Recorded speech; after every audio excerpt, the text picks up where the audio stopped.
Fluminense e Corinthians se enfrentam nesta noite pelo Campeonato Brasileiro em Itaquera, um jogo que vale muito para o Fluminense. E eu conto por quê. Fluminense vai jogar, eu vou ficar, louco na cabeça. Seja bem-vindo mais uma vez ao canal Ligados no Flu, obrigado pela sua presença. Eu sou o Rodrigo Dias, sou jornalista, sou torcedor do Fluminense. Se você não é inscrito ainda, faça a sua inscrição, ative o sininho para receber as notificações, vai ajudar demais a gente a continuar crescendo e a continuar trazendo também informações, comentários e entrevistas aqui no nosso canal. Bom, vamos começar falando, antes de falar do duelo do Fluminense contra o Corinthians pela 34ª rodada do Campeonato Brasileiro, vamos falar sobre um assunto aqui que foi divulgado essa semana pelo portal torcedores.com e também reproduzido pelo jornal O Dia. É a situação do goleiro Fábio. O Fábio estaria na Berlinda. Não se sabe se a renovação de contrato com o Fábio vai realmente acontecer no final do ano ou não. Quando o Fluminense contratou o Fábio, ele colocou uma cláusula no contrato do jogador de ativação automática se ele atingisse um número X de partidas. Esse número já foi atingido. No entanto, de algumas partidas para cá, o prestígio do Fábio caiu bastante, principalmente com o torcedor. Primeiro, o torcedor colocou na conta do Fábio, do Felipe Melo, do Fernando Diniz, a eliminação na Copa do Brasil. A gente se lembra, todo mundo se lembra, do primeiro gol do Corinthians, em que o Fábio demora, ele bate o tiro de meta, demora a voltar para a posição, a se posicionar no gol, e o Renato Augusto tem todo o tempo do mundo para ajeitar a bola, bater, colocado fora do alcance do Fábio e colocou o Corinthians na frente. Fora outras falhas também, pontuais, que acabaram minando um pouco a imagem do Fábio. Aí teve o Fla-Flu, ele foi o herói do jogo, garantiu a vitória do Fluminense, as coisas se acalmaram. Só que aí veio a derrota para o América, no Maracanã. E o Fábio, depois do jogo, disse que o torcedor não podia vaiar, algo parecido com isso, e a torcida não gostou nada do que o Fábio disse naquela ocasião. No jogo do Fluminense contra o Botafogo, a partir do momento que o Fábio rebate uma bola para o meio da área e o Tiquinho Soares faz o gol, mas o juiz anula, a partir daquele lance, a torcida passou a vaiar o Fábio. Toda vez que o Fábio tocava na bola, a torcida ia lá e vaiava. Então, criou-se um clima muito ruim, para o Fábio junto à torcida. E já se discute internamente, segundo essa publicação no torcedores.com, essa situação do Fábio, se valeria a pena manter o Fábio, que tem 42 anos, por mais um ano no gol do Fluminense. O assunto deve ser discutido ao final do Campeonato Brasileiro. Por enquanto, a titularidade do Fábio está mantida, ele não corre o risco de perder a posição para o Marcos Felipe nesse momento. O Marcos Felipe, que a gente lembra, que já despertou o interesse de alguns clubes agora no segundo semestre e, de repente, o Fluminense tem que abrir o olho para não perder um jogador formado no clube, novo, promissor, agora na próxima janela de transferências. E aí tem essa questão também do Fábio, se vale a pena ou não manter o Fábio para o ano que vem. O contrato dele termina agora, mas a cláusula de renovação é automática para o ano que vem. De qualquer forma, é um assunto que começa a ser discutido internamente, segundo essa publicação do torcedores.com.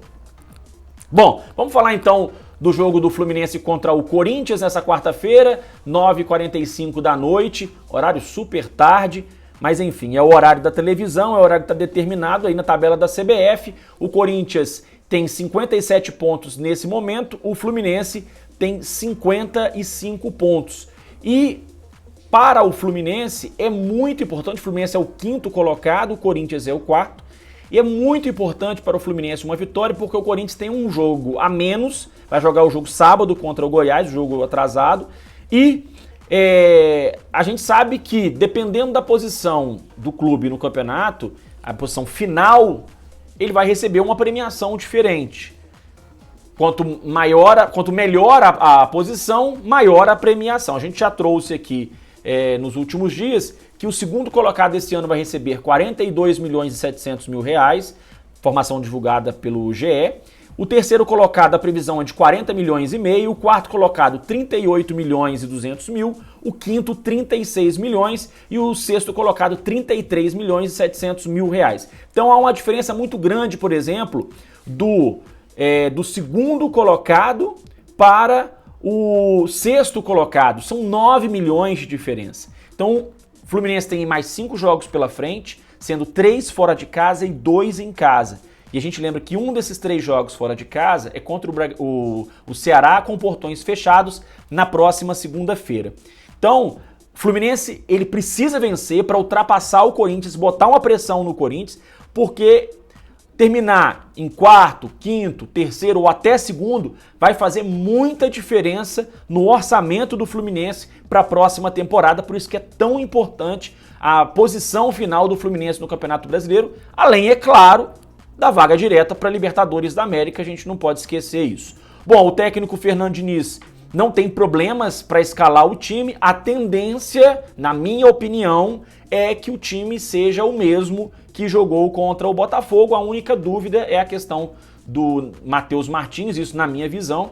A única dúvida é a questão do Matheus Martins, porque ele entrou muito bem, eu já até tinha dito isso aqui, o Matheus Martins entrou muito bem no jogo contra o Botafogo, e o Iago Felipe pode ser que haja essa substituição, mas aí é só o Fernando Diniz mesmo que vai poder confirmar uma hora, né, antes do jogo, que é quando o Fluminense divulga a escalação. A princípio, Fluminense então com o Fábio, Samuel Xavier, Nino, Manuel e o Calegari, André, Martinelli e Ganso, o Iago Felipe, o John Arias e o Germancano. O Corinthians tem dois desfalques no ataque, o menino Adson e o Yuri Alberto, que foi expulso contra o Santos. Os dois não enfrentam a equipe do Fluminense, são 2 desfalques importantes aí no ataque corintiano. Corinthians que deve mandar a campo o Cássio, Fagner, Gil Balbuena e o Fábio Santos, Duqueiroz, Fausto e Renato Augusto, Gustavo Mosquito, Roger Guedes e o Matheus Vital ou o Maicon. Esse é o provável time do Corinthians para enfrentar o Fluminense,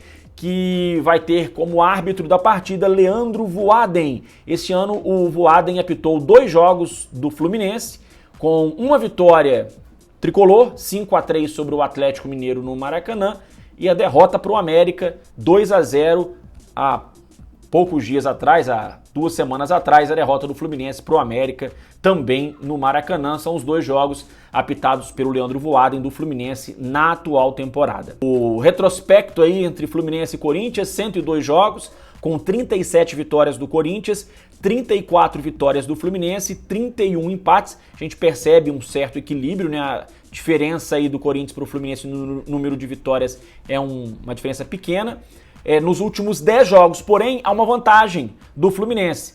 Nas 10 últimas vezes que os 2 times se enfrentaram, o Fluminense ganhou 4 vezes, com 3 vitórias do Corinthians e 3 empates. Portanto, um duelo equilibrado esta noite em termos de números e também na tabela de classificação do Campeonato Brasileiro. Volto a repetir, um jogo muito importante para o Fluminense. Amigos, um grande abraço, até a próxima, saudações tricolores.